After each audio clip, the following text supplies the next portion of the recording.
कुकरेल नदी जो कभी एक नदी हुआ करती थी, आज से 50 साल पहले कुकरेल से एक नदी निकलती हुई गोमती नदी में मिलती थी। लेकिन 84 के बाद इस पूरी नदी को अपने स्वार्थ के लिए भूमाफियाओं ने पाटना प्रारंभ किया और परिणाम क्या हुआ? जो कभी नदी थी वह फिर नाला बन गया और फिर वह इन स्पॉट के रूप में हम पूरे कुकरेल क्षेत्र को डेवलप करेंगे और उसी पर्यावरण को नुकसान पहुंचाने का काम किया और भूमाफिया बन करके लोगों को ठगने का काम किया।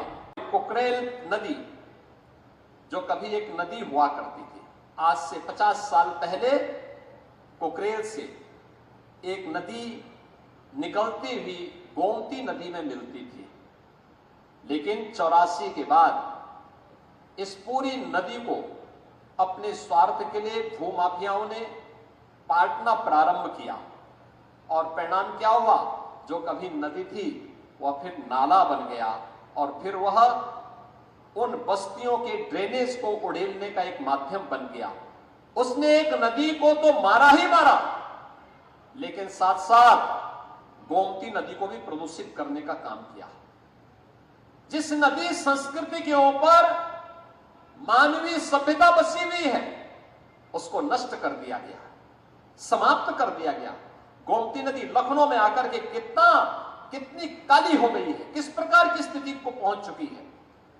क्या इस पाप से हम कभी वंचित रह पाएंगे जो यहां पर हुआ? और इसीलिए सरकार ने तय किया कि लखनऊ में आने वाले कोई भी अतिथियों, कोई भी पर्यटकों, लखनऊ वासियों के लिए भी, प्रदेश वासियों के लिए भी हम कुकरेल में एक नाइट सफारी की स्थापना करेंगे। नाइट सफारी यहां पे लोगों के पर्यटन और मनोरंजन के साथ साथ ज्ञानवर्धन का भी एक केंद्र बनेगा, लेकिन साथ साथ इको टूरिज्म के एक बेहतरीन स्पॉट के रूप में हम पूरे कुकरेल क्षेत्र को डेवलप करेंगे। और उसी क्रम में आपने देखा होगा इस क्षेत्र में जो अतिक्रमण था, उस अतिक्रमण को हटा करके जिन लोगों ने यहां पर रजिस्ट्री की थी, उन लोगों को जिनके पास आवास नहीं थे उनको आवास उपलब्ध कराए गए। ऐसे 2100 परिवारों को भी एक एक आवास उपलब्ध करवाने का कार्य एलडीए ने प्रशासन की मदद से यहां पर संपन्न किया, उनको व्यवस्थित पुनर्वास हुआ।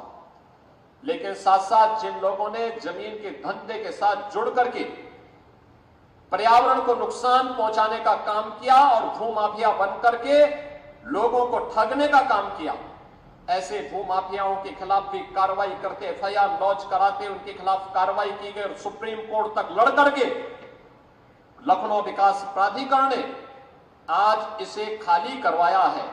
और खाली करवाने के बाद जहां पहले अकबर नगर के नाम पर यहां पे पॉल्यूशन का एक माध्यम बना हुआ था, आज वहां पर भगवान श्री राम के छोटे भाई लक्ष्मण जी के नाम पे सौमित्र वन का आज यहां पर गठन हुआ है।